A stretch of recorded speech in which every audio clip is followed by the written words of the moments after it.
Good morning, y'all. Happy Friday. I hope you are all doing very well. As you can see, today we are not going to have a webcam on my face. That's because we're doing a lot of math problems and I want you to really concentrate on the PowerPoints. So we ended the last video going over the person on the pole and how we got kinetic energy and how we converted it to potential energy, then back to kinetic, and that's where we ended off last. What we're going to jump into is energy conversion calculations today. These may become a little tricky, guys. Please, I am begging you that if you need to email me, ask me plenty of questions. We have teams where you can ask me questions as well. So let's start off with when friction is small enough to be ignored and no mechanical energy is added to a system, then the system's mechanical energy does not change. So the mechanical energy in the beginning will be the same as the mechanical energy at the end. Remember when we talked about mechanical energy in the beginning of 15.1, we know that kinetic energy plus potential energy equals mechanical energy. So you have to add those two to get mechanical energy. Well, if friction can be neglected, the mechanical energy at the beginning equals the mechanical energy at the end. So if we are not looking at friction and we neglect that, then mechanical energy should be the same in the beginning as it is at the end. So the total mechanical energy should remain constant throughout. We look at an example of what a mechanical process is, and that's like a pendulum, a water falling in a waterfall, a diver propelling off a diving board. We are looking at a mechanical process. And when I talk about that mechanical process, I'm talking about it has kinetic energy, it has potential energy. So that mechanical energy in the beginning will be the same after or at the end. And when we look at this, we're going to look at the energy conversion calculation, and that is going to be KE plus PE in the beginning equals KE plus PE at the end. So that's saying the kinetic energy plus the potential energy in the beginning will equal the kinetic energy plus the potential energy at the end. Best way to go over these are going to be examples. On page 458, there's a problem and it's under your math skills section. I want you to look at that right now, pause this, and try looking at that and trying the problem. After you do that, we're going to jump into the math practice to the side. So for the first math practice, it says a 10-kilogram rock is dropped and hits the ground below at a speed of 60 meters per second. Calculate the gravitational potential energy of the rock before it was dropped. You can ignore the effects of friction. So we are not looking at friction. So what we should know is that step one, potential energy plus kinetic energy in the beginning should equal the potential energy and the kinetic energy at the end. So what we know is that at the beginning there's going to be no kinetic energy because it's potential energy. That rock is being held up there. So we can put a 0 in for the kinetic energy and we're going to leave potential energy there. And then we know that at the end, as that rock is falling, it's not going to have potential energy, so it's going to be 0. And then we're going to fill in for kinetic energy, we're going to fill that in with the formula.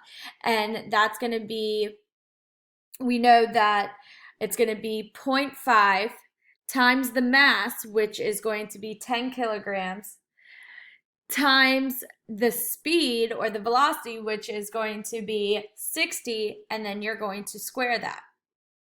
after you get that, we know that PE, which is potential energy in the beginning, is going to equal 18,000 joules. Now, guys, this can be confusing. I'm trying to explain it, and I break these up into steps so you can see the process happening. Potential energy in the beginning should equal the kinetic energy at the end, because we have no kinetic energy in the beginning and we have no potential energy at the end, so those should be 0. So the problem asked, calculate the gravitational potential energy of the rock before it was dropped. You can ignore the effects of friction. So remember, if there is no friction, you should be able to use this formula. So potential energy in the beginning is going to be 1800 joules.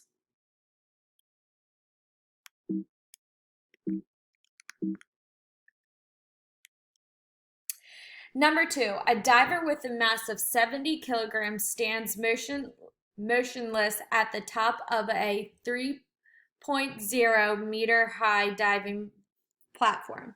Calculate his potential energy relative to the water surface while standing on the platform, and his speed when, that's supposed to say he enters the pool.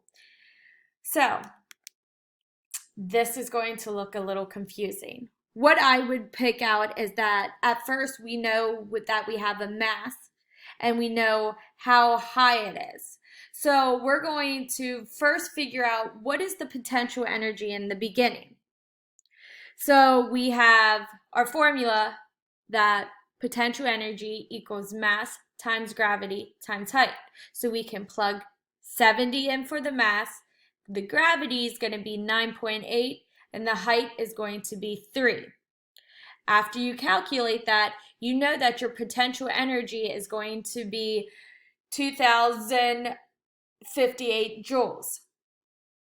Well, now that we know that what the potential energy in the beginning is going to be, we're going to plug that into our formula. Remember, if there is no friction, we can use our formula, which is KE plus PE beginning equals KE plus PE at the end. Well, remember, if there's PE in the beginning, there's going to be no kinetic energy. So we can plug in for the beginning, we have a potential energy. It's going to be 2058 joules.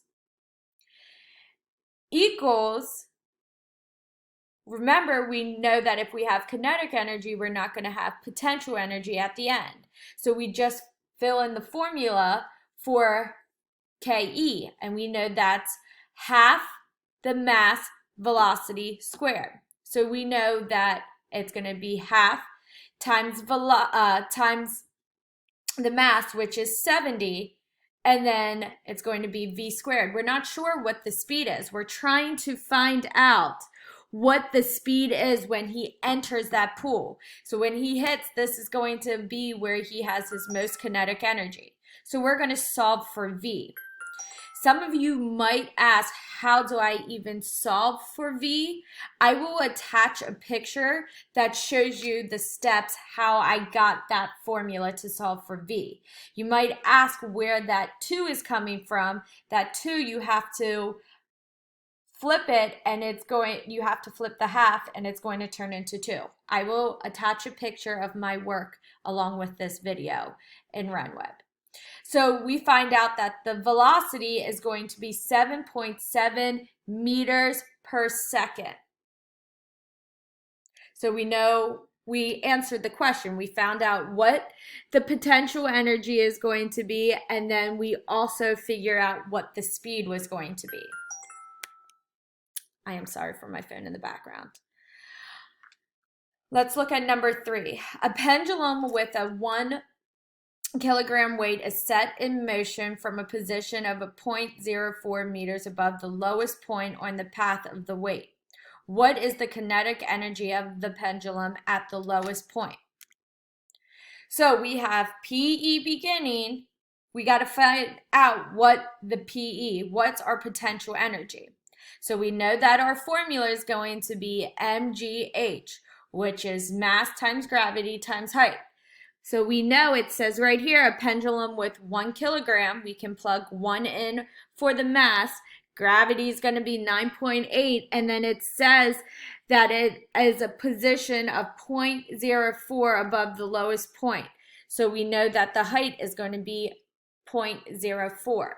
When you multiply all those, you are going to get 0.4 joules.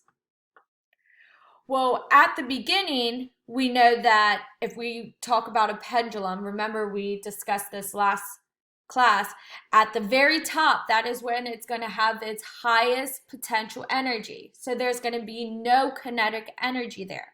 At the lowest point, that is when we're going to have our most kinetic energy. So our potential energy is going to equal 0. So therefore, PE beginning equals KE at the end, and it's going to be, our kinetic energy is going to be 0.4 joules. I understand that this can be confusing, guys, and I want you to look over this video, stop it, pause it, do whatever you have to do and look at these problems. If you have any questions, please let me know. I am going to attach an assignment with this that will be due by Monday at 9 o'clock at night.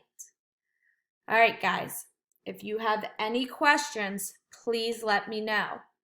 I hope you guys are doing great. I hope you're enjoying the time that you have with your family, and I hope to see you guys very, very soon. I miss all your smiling faces.